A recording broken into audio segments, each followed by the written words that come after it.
तर उद्धव बाळासाहेब ठाकरे पक्षाचे प्रमुख उद्धव ठाकरे हे मुंबई विमानतळावर दाखल झाले आहेत। त्या ठिकाणी आज शिवजयंती साजरी होत आहे। अभिवादन करण्यासाठी उद्धव ठाकरे दाखल झाले आहेत। त्या ठिकाणी अनिल परब हे सुद्धा त्या ठिकाणी उपस्थित आहेत। शिवसेनेचे अन्य सुद्धा नेते त्या ठिकाणी आहेत। आज तिथीनुसार शिवजयंती साजरी होत आहे। खासदार अरविंद सावंत हे सुद्धा त्या ठिकाणी आहेत।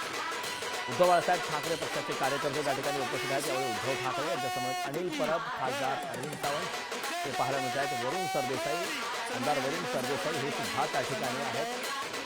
शिवाजी महाराज यांना अभिवादन करण्यासाठी आता त्या ठिकाणी दाखल झाले आहेत। मुंबई विमानतळावरची ही दृश्य आपण पुढारी न्यूजवरती पाहतो। एक्सक्लुझिव्ह दृश्य आहेत मुंबई विमानतळ परिसरातून। आता ही दृश्य आपण पाहतोय। उद्धव ठाकरे हे आता त्या ठिकाणी छत्रपती शिवाजी महाराज यांना अभिवादन करण्यासाठी दाखल झाले आहेत। तिथीनुसार आज शिवजयंती साजरी होत आहे। त्या ठिकाणची ही दृश्य आपण पाहतोय। शिवसेना उद्धव बाळासाहेब ठाकरे पक्षाचे कार्यकर्ते त्या ठिकाणी आता पोहोचलेले आहेत। खासदार अरविंद सावंत, आमदार अनिल परब, शिवसेना उद्धव बाळासाहेब ठाकरे पक्षाचे प्रमुख उद्धव ठाकरे हे त्या ठिकाणी उपस्थित आहेत। दृश्य आपण पाहतोय विमानतळ, मुंबई विमानतळाच्या ठिकाणची ही दृश्य आहे।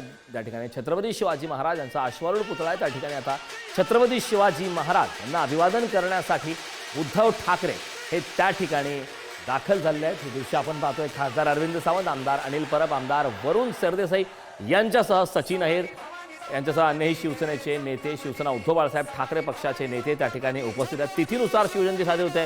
राज्यासह देशभरात ठिकठिकाणी आज शिवजयंतीचा उत्साह पाहायला मिळतोय।